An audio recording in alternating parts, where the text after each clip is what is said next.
with enterprise. Not that they are stealing our own commonwealth. So want a society where public money will be used for public good. We want the schools to function.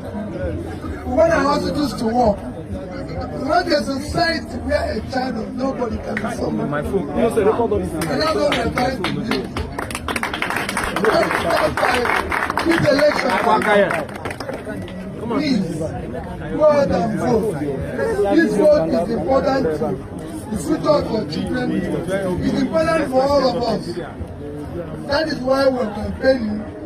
Dr. Moore, among those who are campaigning, who do the work, knowing, put his mind to it. And this election is important to me as well. So you're voting for him, you're voting for me. Yeah. That's the foundation which we are going to start building a new Nigeria, and it's possible. Rest assured, I'm contesting election in this country for the office of the president. Yes, power. You must come out and vote on 25th. Yes. We need that vote. Please come out. Don't stay at home and stay.